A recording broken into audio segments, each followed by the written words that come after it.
오케이. 두 번째 시간 통신 확인하겠습니다.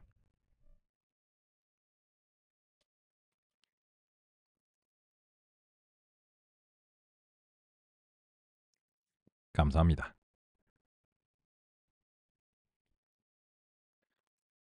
우리는 지난 시간에 손실이라고 하는 함수와 그 손실을 이제 바라봐야 되는 관점과 또 실제로 이제 모형을 형성한다라고 하는 것을 이제 어떠한 용어로서 우리가 논의를 해야 되는가 그런 점들을 이제 표기를 이제 정립했습니다. 그럼 발판 위에서 이제 살펴보게 될 텐데 그 112 페이지 4.2.1절에서 "오차 제곱합시다."라고 하는 것이 있는데 일단 이미 말씀드린 대로 4.2.1절의 오차 제곱합은 평균 제곱 오차가 아닙니다. 비슷하게 생겼는데요. 일단 평균 제곱 오차를 반영하면서 얘기해 보겠습니다. 간단합니다.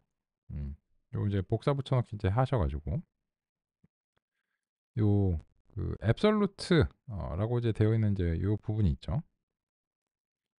요 부분이 그냥 이제 제곱이 되면은 평균 제곱 오차입니다.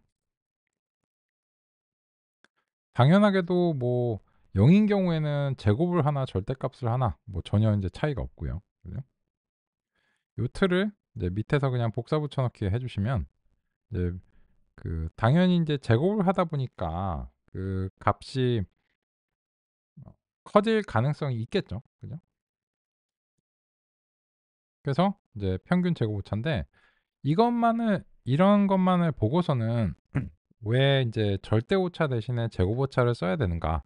이런 점들을 좀 공감하기는 어렵다라고 생각합니다.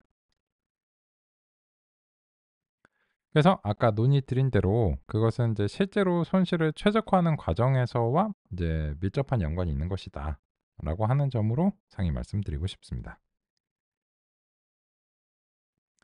그러면 이제는 그 손실에 대해서 성립이 됐기 때문에 어 언제 어떻게 무엇을 왜라고 하는 점을 얘기를 하고 싶습니다. 그래서 교재에서 112 페이지의 4.2.1절의 오차 제곱합 자체는 알아볼 가치가 있습니다. 근데 결과적으로는 이것은 더 이상 사용되지 않습니다. 하지만 직관적이고 현재의 평균 제곱 오차와 대비해서 보시기에는 용이하기 때문에 그래서 인제 보겠습니다. 또한 어 이거를 보고 나서는 왜 이거를 더 이상 사용하면 안 되고 어 4.2.2절에 인제 교차 엔트로피 오차를 이제 사용해야 되는가라고 하는 그런 점으로 인제 상의를 드릴 텐데 이 뉘앙스가 좀 잘못됐다는 거예요. 왜냐면 가장 많이 쓰이면 안 되고 또 다른이라고 하는 건 '아 이거를 많이 쓰는데 교차 엔트로피를 가끔 써도 됩니다.' 그게 아니에요. 이거는 더 이상 쓰면 안 되고요. 그런 지 오래됐어요. 1960 년대 이후로 이미 그 결판이 난 얘기예요. 이거는 뭐 최신의 딥러닝 이론에 따라서 이거는 더 이상 사용하지 않도록 됐습니다. 그런 것도 있어요. 가끔 그런 것도 있거든요. 시그모이드 같은 게 그런 경우죠. 시그모이드가 인제 2010년 이후에는 뭐 렐루로 바뀌었다. 이거는 상대적으로 최근 소식이죠. 그래서 그런 것들은 '어 그래? 뭐 그럼 왜 그럴까?' 이렇게 알아봐야 되는데 오차 제곱 합은 이미 1960 년대 이후에는 이제 더 이상 사용이 안 되기 때문에 여기에 대해서는 이렇게 서술하면 안 된다 생각합니다. 그래서 결과론적으로는 인제 이거를 써야 되는데 이 두 가지의 공통점이 있어요. 뭐냐면 지금 교재에서 제시한 것은 분류용 손실입니다.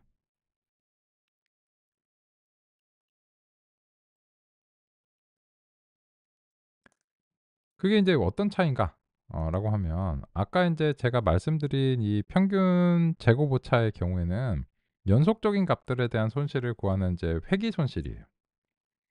근데 오차 제곱합이 인제 제시된 걸 이제 그 같이 이제 보실 텐데 이거는 분류 손실로 일단 먼저 제시가 됐습니다. 그러면 이제 이 손실함수의 이제 두 번째 주제로서 분류 손실에 대해서 같이 한번 얘기를 해 보겠습니다. 그러면 인제 분류 출력이라고 하는 것이 어떤 이제 형태여야 되는가 라고 하는 것을 우리가 인제 얘기를 해 보면 이제 임의의 출력을 이제 가정을 해 보고 우리가 인제 강제로 요렇게 인제 만들겠습니다. 그러면 이제 어떤 임의의 모형에서 다음 같은 출력이 발생했다고 가정하겠습니다.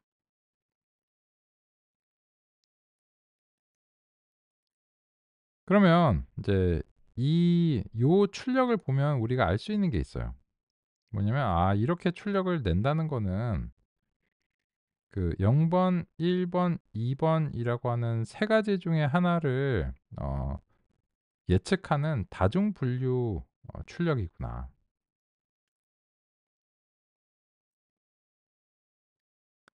그죠? 그 모형이 무엇이든지 간에요. 그래서 뭔가 들어왔는데 얘가 뭐 하여튼 세 개가 나와.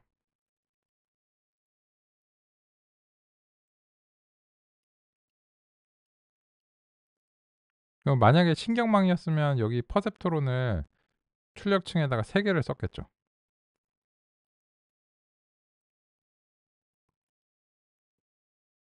이런 식으로. 그러면 인제 이런 출력이 나왔을 때 0 번하고 1 번하고 2 번이다 라고 하면은 그 출력이 제일 강한 걸로 예측을 했다고 우리가 이제 보는 겁니다. 그러면 이제 이 분류 손실에 대해서 어 어떻게 분류에 대해서 분류 출력에 대해서 어떻게 손실을 구해야 되는가 그 점을 인제 같이 한번 얘기해 보겠습니다. 그러면 일단은 아까 이제 논의한 대로 우리가 오차를 정의를 해야 되겠죠. 그럼 오차는 결국은 인제 정답 Y랑 그죠? 모형의 인제 출력을 요렇게 이제 빼 줘야 그죠? 요게 인제 오차잖아요. 그죠? 그런데 이렇게 인제 빼려고 보니까 그 쪼끔 고민 사항이 있어요. 왜냐면 아까 같은 경우에는 인제 이 회귀 출력에서는 이게 자명했습니다. 얘 1.0 이고 뭐 얘에서 1.1 이다. 그러면은 오차는 뭐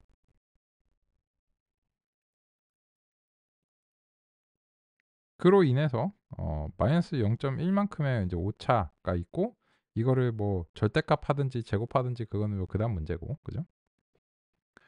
그런데 지금처럼 분류 같은 경우에는 인제 3 가지의 출력 뭐 혹은 뭐 10 가지의 출력이 나오겠죠. 그죠? 교재에서는 인제 10개 출력으로 했는데 사실 이 개념을 이해하기 위해서는 10개 출력은 그냥 번잡스러워서 저는 이제 3 개로 줄여서 인제 하고 있습니다. 그러면 인제 '분류 출력이 이렇게 나와야 한다.' 라고 하는 것은 우리가 이미 인제 신경망을 만드는 과정에서 성립이 됐잖아요. 그런데 그러면 오차를 구해야 이 손실을 구할 수 있고 손실을 구해야 학습을 할 수 있는데 근데 정답을 그러면은 예를 들어서 0 번, 1 번, 2 번이라고 쳤을 때 지금 보니까 모형이 0 번에서 인제 그 신호가 강했잖아요. 그러면 예를 들어서 우리가 정답을 0 번이라고 이제 표기를 한다라고 치면 이런 일이 인제 일어나야 되겠죠. 0 빼기 0.7, 0.2, 0.1 이거는 빼기는 가능해요. 그죠? 빼기는 가능한데 이게 뭘 말해 줄 거야? 그럼 만약에 정답이 1 이면요?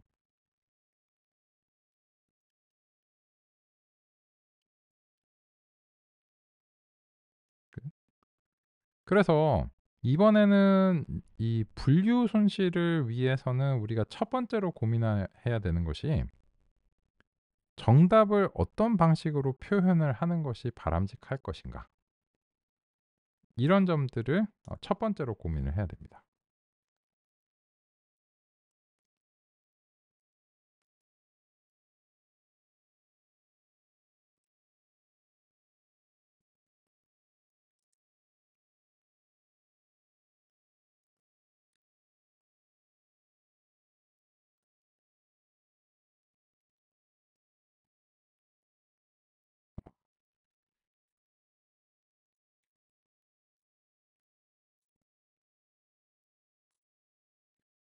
그래서 인제 그 점을 같이 인제 살펴보려고 합니다.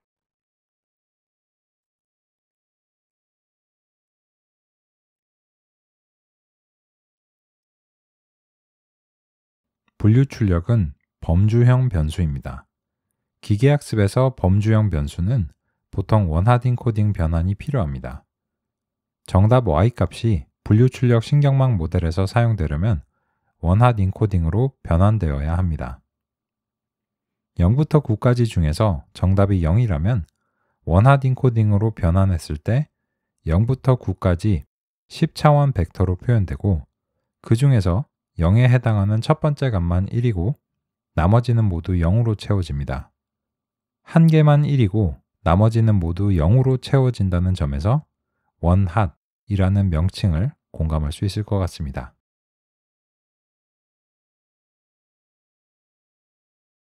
기계학습의 입력과 출력은 수치형 변수로 표현되어야 합니다. 변수는 크게 두 가지 유형이 있습니다. 온도와 속도 같은 연속형 변수가 있고 RGB와 같이 세 가지 중 하나의 값이 되어야 하는 범주형 변수가 있습니다.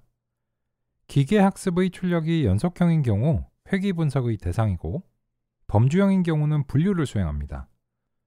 출력이 아닌 입력 특성도 범주형 변수가 있을 수 있습니다. 범주형 변수를 수치로 표현할 때는 가장 기본적이고 직관적인 방식은 범주형 변수의 가능한 값들에 임의적으로 숫자를 할당하는 것입니다. 예를 들자면 RGB를 각각 0, 1, 2로 하는 것입니다. 그런데 이런 방식은 문제가 있습니다. 왜냐하면 대소관계나 순서의 개념이 포함될 수 있기 때문입니다.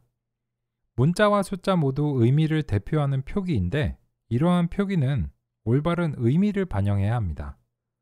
그런데 012로 표현하는 것은 지금처럼 올바르지 않은 의미를 내포하는 표기이기 때문에 문제가 됩니다. 빨간색이 초록색보다 작거나 초록색은 파란색보다 작다고 할 수 없기 때문입니다.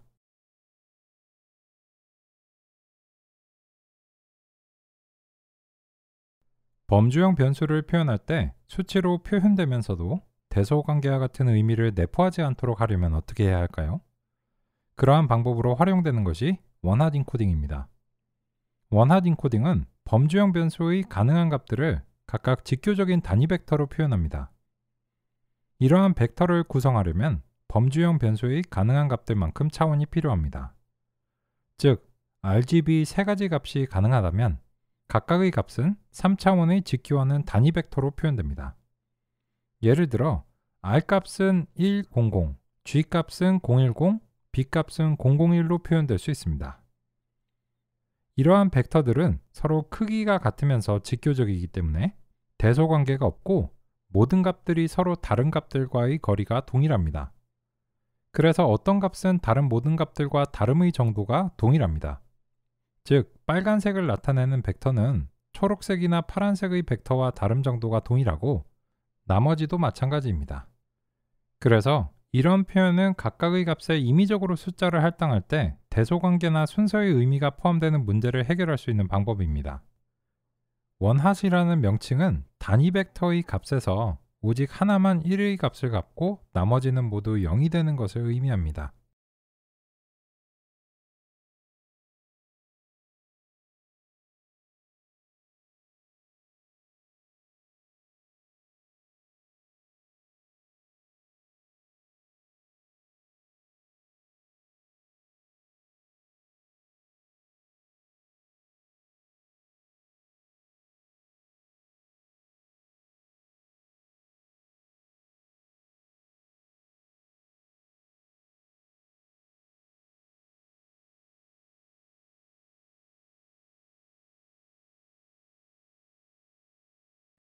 죄송합니다.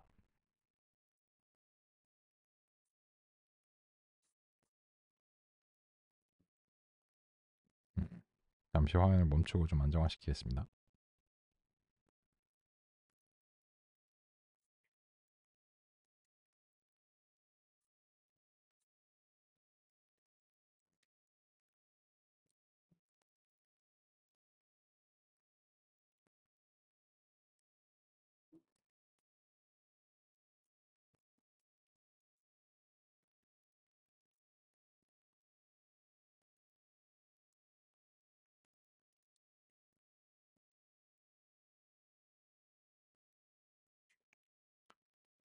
슬라이드를 좀 다시 쇼를 이제 해서 구성하고 안내 드리겠습니다. 잠시만 기다려 주세요.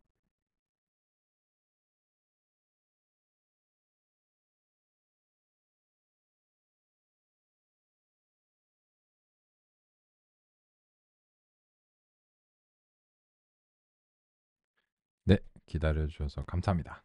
보겠습니다. 분류 출력의 값을 원하딩 코딩으로 표현한다는 것은 어떤 의미일까요? 정답의 경우 정답에 대응하는 값만 1이고 나머지는 모두 0입니다. 이러한 결과를 분류 출력의 예측 확률 관점에서 살펴보겠습니다. 정답은 모호한 점이 없습니다. 그렇기 때문에 정답에서 자신감이 100%입니다. 예측 확률의 합계는 1.0이기 때문에 어느 하나가 1.0, 즉 100%라면 다른 것들은 모두 0입니다. 비교해서 모델이 예측한 값들이 완벽하지 않은 경우를 가정해서 살펴보겠습니다. 첫 번째 경우에서는 정답에 대응되는 값의 자신감이 80%라고 하겠습니다. 이런 경우에 합계가 1.0이 되면서 그보다 더 큰 값은 있을 수 없기 때문에 완벽하진 않지만 결과적으로는 정답을 맞추게 됩니다. 다른 경우 정답에 대응되는 값의 예측 확률이 0.4, 즉 40%라고 하겠습니다. 이 경우 합계 1.0 범위에서 더 큰 값이 있을 수 있습니다. 만약 더 큰 값이 있다면 그 값을 예측 결과로 내면서 정답과 다른 답을 예측하게 됩니다. 신경망 분류 출력의 형상에 맞춰 목표값의 형상을 조절해야 한다는 것은 기술적인 측면입니다.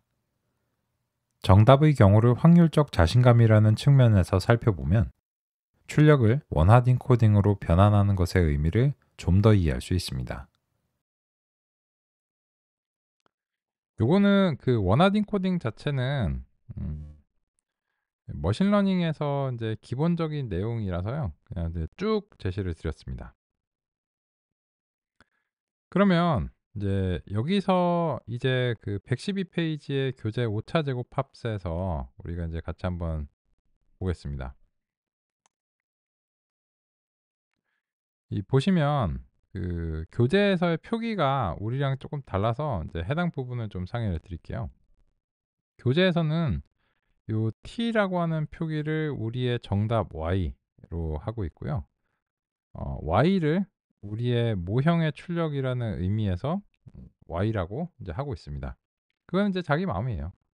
아마 그 요 t라고 쓴 거는 뭐 true 뭐 이런 거의 약자로 이제 쓴 게 아닐까 싶고, 또 인제 요 표기 이제 여기다가 이제 모자 씌우는 표기 이런 것들은 그 문자 하나 입력하는 거에 비해서는 이제 훨씬 더 이제 번잡한 데다가, 그리고 인제 코드에서는 요렇게 표기가 안 되죠. 그래서 인제 여기서는 그냥 그 파이썬 인터프리터에서 한 줄씩 실행하는 요런 이제 관점이기 때문에, 그래서 인제 y랑 t라고 이제 표기를 했고, 그걸 이제 수식에서도 변수명이랑 이제 맞춰 준 걸로 보여요. 뭐 그건 뭐 그럴 수 있죠.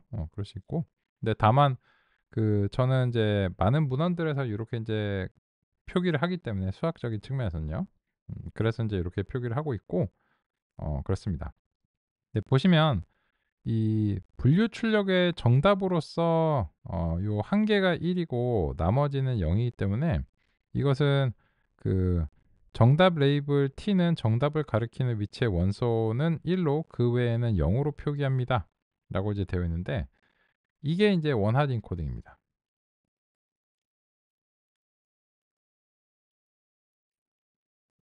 근데 이제 이 원하딩 코딩이 무엇인가 왜 하는가 이런 점에 대해서 좀 제시가 그냥 결론적으로 후 이렇게 들어왔기 때문에 거기 해당 부분에 대해서 같이 이제 얘기를 해 봤습니다. 참고가 되시길 바라고요. 그러면 이제 그 취지는 이제 아셨으니까 결과적으로 이 우리가 정답 y라고 하는 것을 분류해서 규정을 해야 된다면 다음과 같은 방식으로 정답을 이제 규정을 해야 된다는 것이고, 그리고 실제 레이블은 아규먼트 max를 y에 대해서 수행해서 다음과 같이 이제 뽑아야 된다라고 하는 점입니다. 그래서 이제 그 라벨 또는 이제 레이블이 다음과 같을 때 원하딩 코딩된 표기는 다음과 같다. 이렇게 제시를 드리겠습니다. 그죠? 그러면 이제는 이 오차에 대해서 우리가 규정하는 것이 이제 가능하죠. 그래서 이제 이 오차를 이제 뽑아 보면 이제 그 칸칸이 대응을 하죠. 그래서 요 이제 과정을 한 번은 처음이니까 우리 맥락에선 처음이니까 상세하게 말씀드리면 정답 인제 Y가 인제 있고 그죠? 그리고 인제 거기에 대응해서 이제 출력값 아웃푸츠 O라고 그냥 간단하게 이제 부를게요. 아웃푸츠 요렇게 인제 있고 그죠? 그리고 이제 거기에 대해서 이제 오차를 이제 구한 거죠. E 에러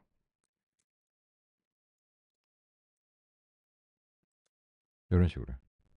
그러면 인제 1 하고 0.7 하고 다음과 같은 방식으로 1 빼기 0.7을 했기 때문에 0.3 만큼의 오차가 생겼고 0 빼기 마이너스 0.2에서 마이너스 0.2 만큼 생겼고 0 빼기 마이너스 0.1에서 마이너스 0.1 만큼 생긴 거죠. 그래서 이런 식으로 그 정답 자체를 원하딩 코딩으로 표현을 해 주니까 이 분류 출력의 각각에 해당되는 부분들하고 오차를 구하는 게 가능해집니다. 그런 이유로 인해서 이제 손실 함수를 뭘 쓰든지 간에 일단은 이런 식으로 그 표현을 하는 것이 필요하다는 거죠. 그리고 이런 식으로 표현했다면 마치 회기에서처럼 다음과 같이 인제 할 수 있다는 겁니다. 그런데 그러면 인제 요거를 아신 상태에서 지금 오차 제곱합에 대해서 같이 한번 이 식 4.1을 좀 분석을 해 보겠습니다. 여기 보시면 인제 K라고 되어 있는데 그 K가 우리가 평균 제곱 오차의 인제 S랑 달라요. 그 말이 이제 무슨 말인가를 여기 인제 좀 필기가 필요할 것 같습니다. 같이 인제 살펴보겠습니다.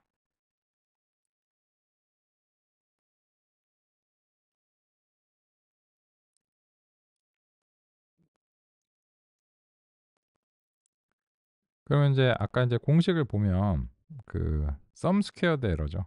sum squared error SSE라고 인제 표기를 하고요. 여기서 이제 2 분의 1 들어가고 이제 K 들어가고 이제 일단 우리 표기를 좀 바꿀게요.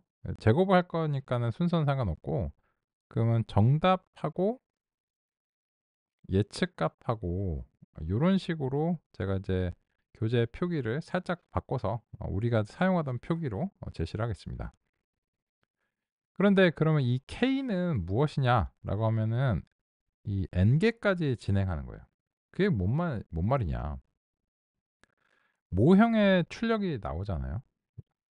그러면 이제 이 모형의 출력으로서 인제 Y다 라고 하면 이게 분류 출력이기 때문에 하나의 값이 아니죠. 그래서 인제 Y1, Y2 이렇게 이제 부를게요. 그리고 임의의 YK 번째가 있는 거예요. 그리고 이게 유형의 개수만큼 C 요렇게 인제 표기를 할게요. 따라서 이 K라고 하는 것은 1 부터 C까지의 값이 되는 겁니다. "에? 그게 무슨 소리야?" 라고 이제 하실 수 있는데 우리가 그 모형이 있으면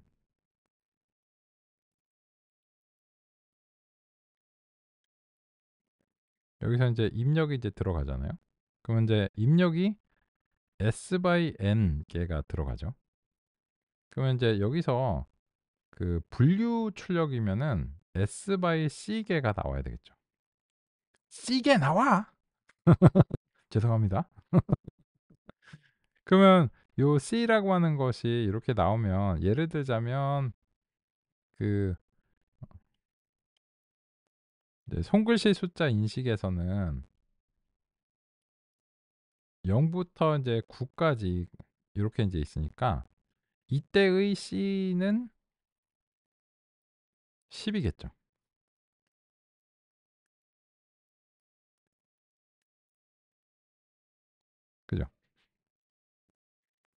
그러니까 요 sum squared error는 방금 전에 인제 해 보신 것처럼 정답이 요렇게 인제 표현이 되죠. 정답이 뭐 예를 들어서 그냥 표기의 편의를 위해서 그 첫 번째 값이 정답이었어요. 그러면은 그 C가 몇 개이든지 간에 어 이 처음에 하나를 제외한 나머지 모든 값들은 이제 0 으로 채워집니다. 그러면 인제 요거는 인제 구체적인 인제 값을 제가 이제 선택을 한 것이고,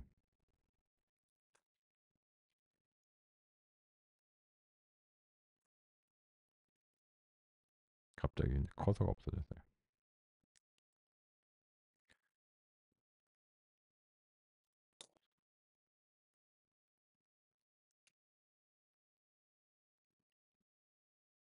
간혹 얘가 좀 없어집니다.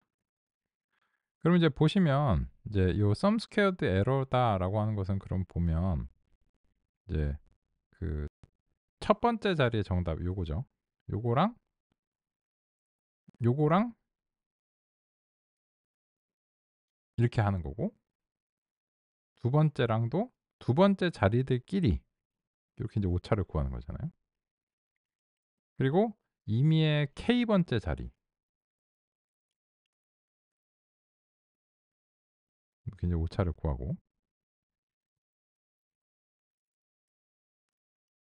그래서 C 개가 있으면 그 C는 '왜 C로 쓰는 거야?' 라고 이제 생각할 수 있는데, 유형을 영어로 클래스라고 하죠. 그래서 그 유형을 분류하는 것을 classification이라고 하고요.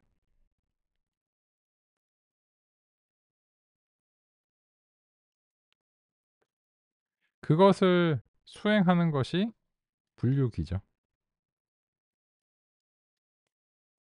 classify요.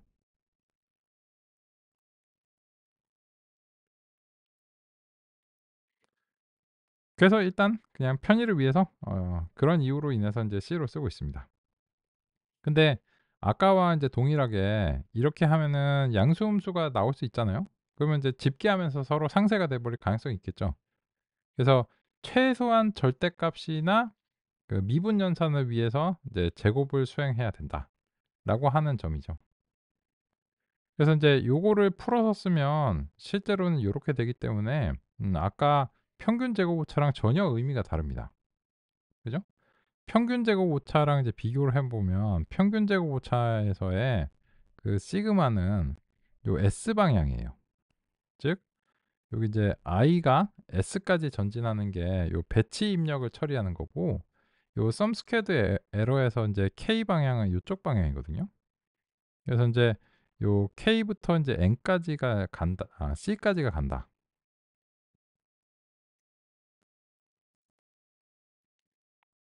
그래서 비슷해 보인다고 생각하겠지만 전혀 다른 얘기예요. 전혀 다른 얘기죠. 그리고 이런 식으로 이제 구성을 했다는 거, 요 n이 아니고 c죠. 요렇게 인제 구성을 했다는 것 자체가 요 sum squared error를 한 것은 이제 대체로 분류 출력을 염두에 두고서 공식을 요렇게 제시를 했다. 이렇게 이제 볼 수 있습니다. 그러면 마지막, 그래 오케이. 그럼 그렇다 치자. 요 2분의 1은 왜 한 거야 그러면? 응?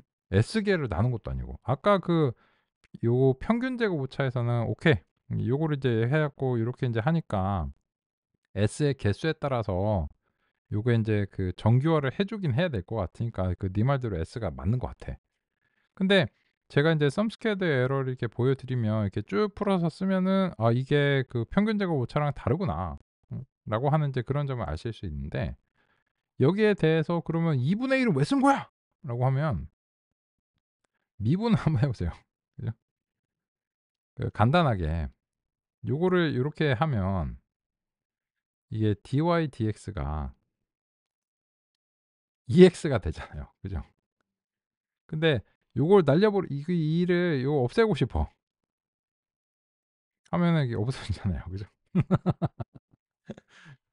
그래서 얘 없어도 돼. 없어도 돼. 뭐 이게 뭐 2분의 1이 있으나 없으나 뭐 그게 엄청난 차이는 아니거든요. 그죠? 그렇습니다.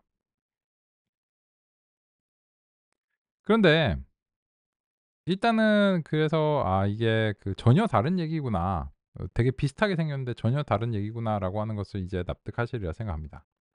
근데 뭐 위키백과나 뭐 이런 거 이제 검색해 보시면 썸 스퀘어드 에러나 평균적 오차가 뭔가 이제 혼용이 돼서 제시되는 듯한 그런 느낌이거든요.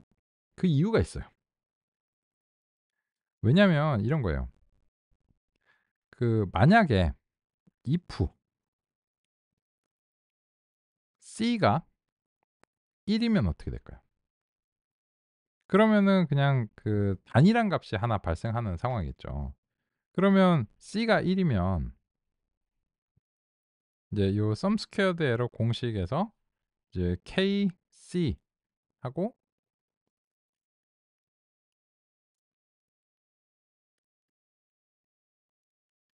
요렇게 이제 되는데 그죠? 근데 C가 하나밖에 없어. 그러면은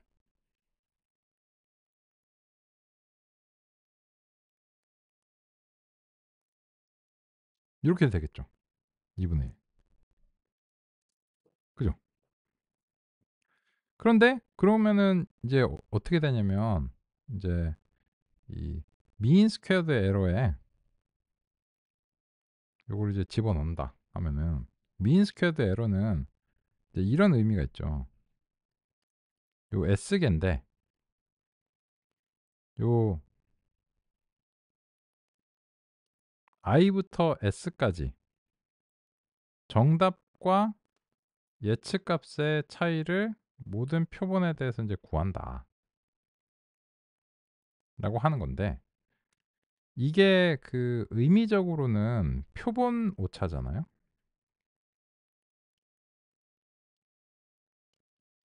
그죠? 근데 그 표본 오차가 표 이 썸 스퀘어드 에러는 이제 용어적인 측면으로 보시면 얘는 표본 오차예요. 그러면 민 스퀘어드 에러는 배치 오차입니다. 의미적인 측면에서요. 근데 하필이면 C가 1 이야. 그러면 요 표본 오차가 2분의 1은 그냥 있고 그냥 여기에 들어가면 표본 오차 잘 왔어. 표본 오차 제곱 잘했네. 미분해야 되니까. 그래서 이 C가 1인 경우에는 썸 스퀘어드 에러가 민 스퀘어드 에러의 표본 오차가 될 수 있겠죠. 그죠?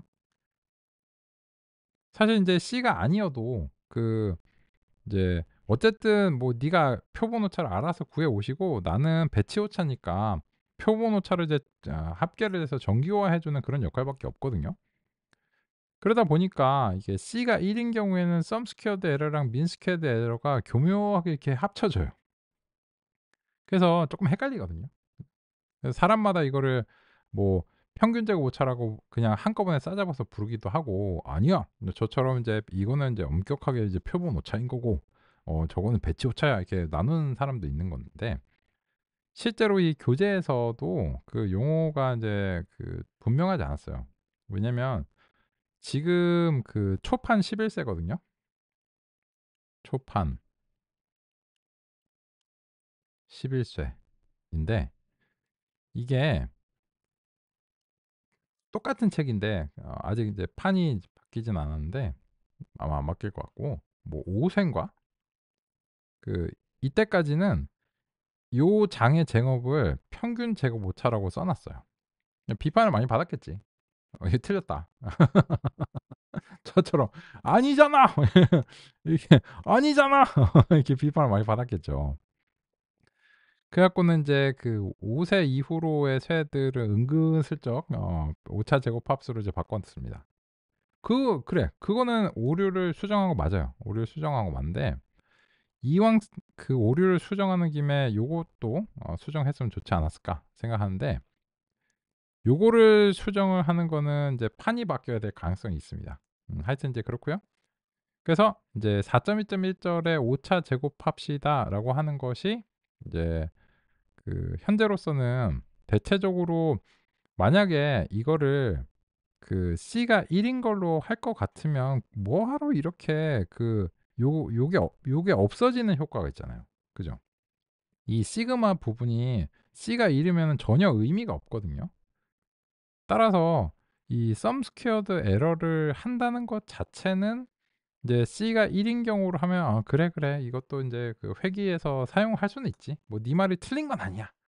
하지만 굳이 이렇게 만들었다는 것 자체는 이제 분류해서 사용하기 위해서 만든 거겠죠. 그죠? 안 그러면 뭐하러 저렇게 귀찮은 일을 해. 그냥 평균 제곱 오차를 바로 구해 버리지. 그죠? 따라서 그런 이유로 인해서 인제 이 sum squared error가 '손실을 위해서 인제 직관적인 오차다.' 이렇게 얘기하는 것이 이제 필요하다라고 이제 생각합니다. 근데 문제가 있어요. 인제 오차 제곱합은 뭔지 아셨죠? 그리고 인제 구해도 봤어요. sum squared error 봤고 그러면 인제 이 오차가 뭐 아까랑 비슷합니다. 이 아웃푸츠 인제 보시면 어쨌든 뭘로 구하든지 간에 이 오차를 이제 이 sum squared error를 이제 구하면 이제 최종적으로 구해 보죠.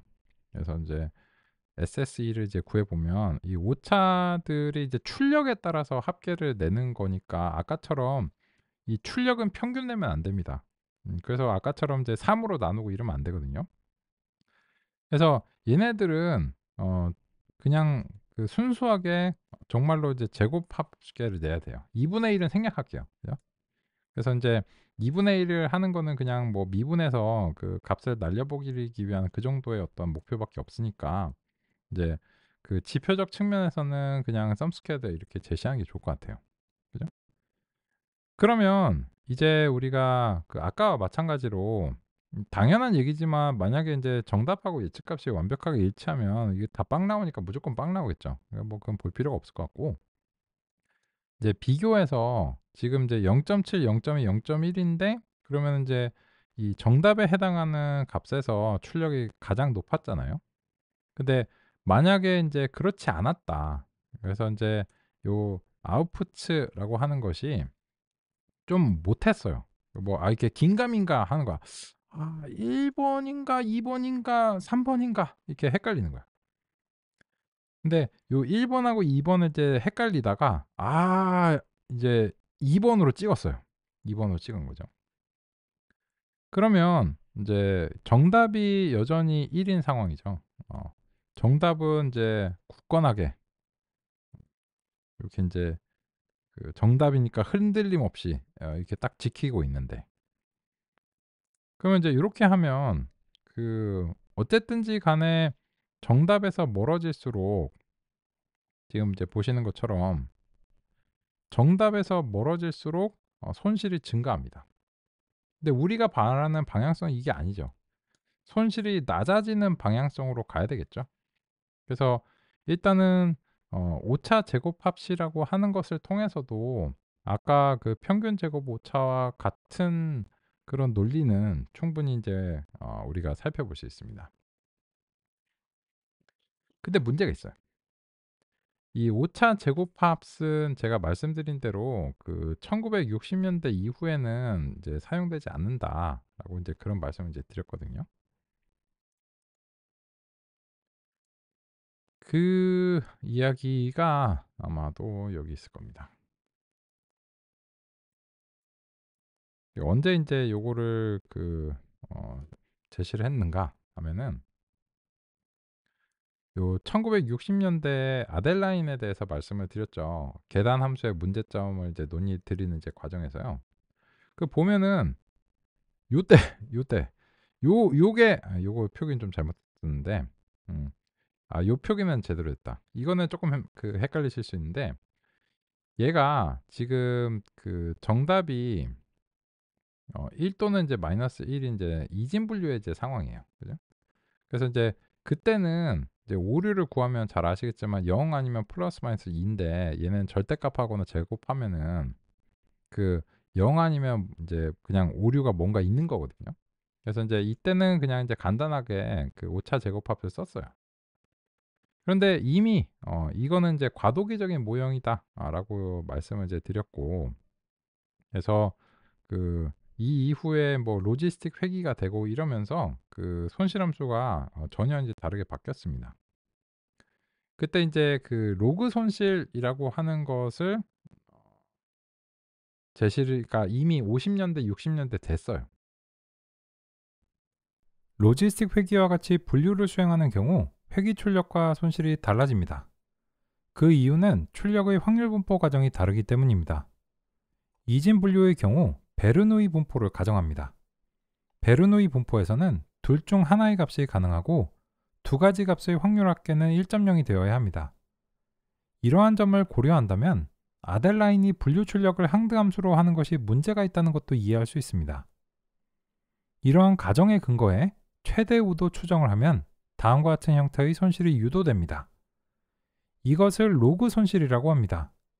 로그 손실은 정보 이론의 엔트로피 산출과 밀접한 관련이 있습니다. 그래서 1950 년대, 60 년대를 거치면서 이미 "저런 방식의 오차 제곱 합을 사용하면 안 된다."라고 하는 게 신경망 이전에 이미 확립이 됐습니다. 그래서 이런 논의를 통해서 이제 "교차 엔트로피가 돼야 된다."라고 하는 이제 그런 점입니다.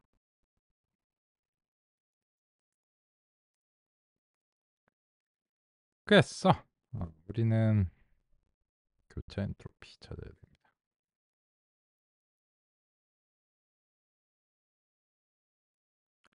이 손실함수에서 그 평균 제곱 오차와 인제 교차 엔트로피 오차 이런 것들이 서로 완전히 다른 가정의 분포를 상대하고 있다라고 하는 점을 납득할 필요가 있습니다.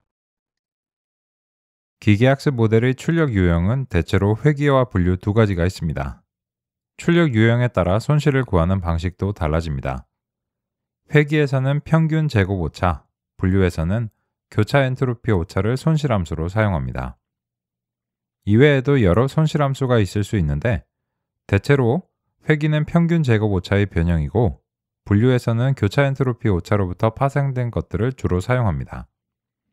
문제와 출력에 따라 적합한 손실함수를 결정하는 것은 성공적인 학습의 주요한 요인입니다.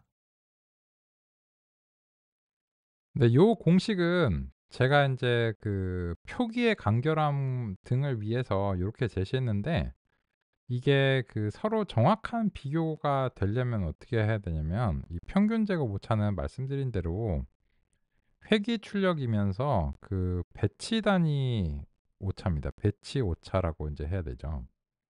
종합 오차요. 그래서 인제 S계를 요렇게 이제 상대를 하잖아요. 그리고 그렇다면 이제 표본 오차는 요거예요. 그 요 개별 표본 오차죠.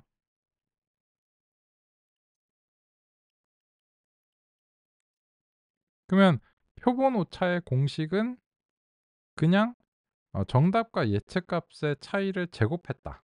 이렇게 인제 해야 되니까 그때 표본 오차가 sum squared error인 겁니다, 여기서는. 굳이 말을 하자면. 근데 이 교차 엔트로피 오차에 인제 현재 여기 제시된 걸 보면 요 K라고 썼고 이건 아까 말씀드린 이제 C에 대해서 하는 거거든요. 그러니까 사실은 얘는 여기서부터 여기까지가 이 평균 제곱 오차랑 이제 같이 비교가 어렵고 여기서부터 여기까지가 표본 오차예요. 나중에 인제 그 말씀드리겠지만 교차 엔트로피 오차를 표본 오차로 구한 다음에 종합으로 구해야 되기 때문에 얘도 그 다음과 같이 평균을 냅니다.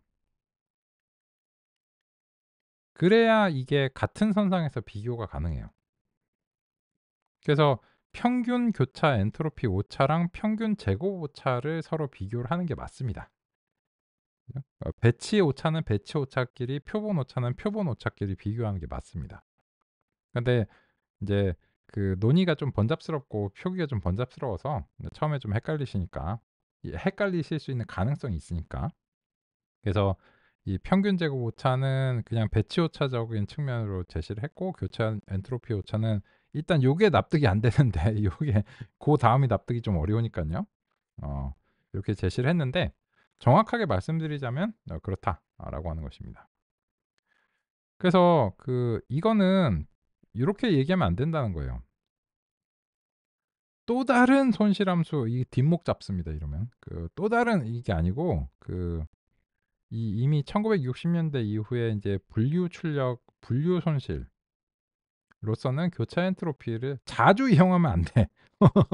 이거를 이용해야 돼요. 이게 요렇게 하면은 may 그죠? 영어에서 이제 may 뭐 혹은 뭐 can 이런 거죠. 이거는 할 수 있다. 그거 아니에요. must입니다. must. 해야 된다. 할 수 있다는 원하면 하시고요. 아니시면 마시고요. 뭐 이런 거고 해야 됩니다. 이거는 이제 다른 얘기죠. 대체적으로는 이 must에 가까운 이야기입니다. 이제 다른 것들 교차 엔트로피 오차가 약간씩 변형이 될 수는 있어요. 약간씩 변형은 되는데 그 큰 틀에서는 교차 엔트로피 오차 계열을 사용해야 됩니다. 그러면 이제 굉장히 강력한 주장이죠. 그래서 인제 그 114 페이지 하지만 말씀드린 대로 이미 1960 년대 이후로 성립이 된 거고 역시나 이제 마찬가지로 인제 이 114 페이지 식 4.2 번에서는 이제 교차 엔트로피 오차를 제시를 했어요. 제시를 인제 했는데 요 보시면 인제 또 자연 뭐 그냥 설명서 하고 있어요, 설명서. 여기 자연 로그고요. 여기 Y는 출력이고요. T는 레이블이고요. 요 원하진 코딩 되어 있고요. 그래서 뭐 이거를 로그를 계산하는 게 지금 원리랑 무슨 상관이에요. 왜 로그가 나왔는가? 그게 우리가 궁금한 거잖아요. 왜 하필이면 여기 로그를 했어. 그죠? 사실은 그게 인제 원리거든요. 근데 인제 제가 인제 바라는 거 그런 것까지 바라진 않았어요, 이 책에. 이 책의 인제 분량이 간결하니까 '오케이. 뭐 그럴 수 있지.' 근데 여기서는 이렇게 하기보다는 이제 "정보 이론을 이제 근거로 했다. 근데 여기서는 이제 자세하게 다루지 않는다." 이 정도로 얘기를 하고 넘어갔던 "오케이, 오케이, 오케이. 이건 뭐 간결한 거니까 뭐 거기서 뭐 이론까지 뭐 다 알아보는 건 아니지. 오케이."라고 했을 텐데 고 얘기는 안 하고 뭐 로그에 대해서 인제 설명하고 있으니까 고거는 쪼끔 답답하다. 그죠? 하여튼 인제 그렇습니다.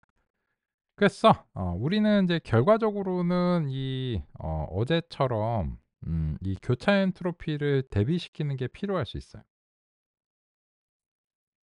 그리고 인제 제가 인제 1960 년대 이후로 교차 엔트로피 오차 인제 오차 제곱합시나 이런 걸 이제 사용하면 안 된다라고 하는 이제 그런 점으로 이제 말씀을 드렸거든요. 근데 그게 뭐 이런저런 이유가 있어요. 이런저런 이유가 있고 그래서 이제 결과적으로는 이 교차 엔트로피 오차로 귀결이 됐습니다. 근데 이 교차 엔트로피 오차를 이제 대비시키기 위해서는 여기서 제가 준비한 정보 이론이 전개가 돼야 돼요. 그래서 이 정보 이론의 전개에 한 20분 정도 걸려요. 제가 인제 정리를 해서 왔고 그래서 근데 지금은 20 분이 없죠.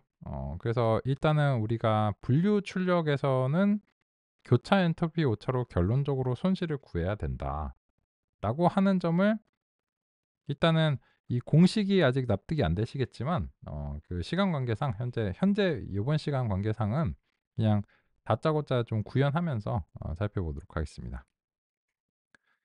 그래서 인제 이 분류에서의 이제 손실은 좀 달라져야 된다는 것이고 그래서 교차 엔트로피 오차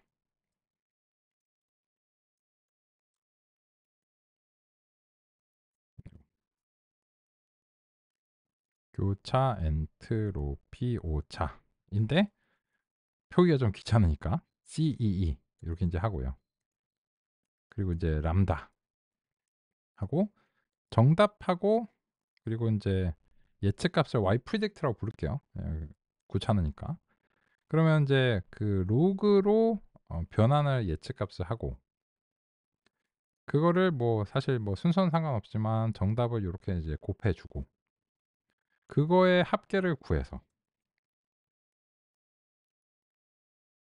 마지막에 마이너스를 해 주면 요게 인제 교차 엔트로피 오차입니다. 얘 대비시키는 거는 우리 20분 정도 이제 걸리니깐요. 쉬는 시간 이후에 이어서 살펴보도록 하겠습니다.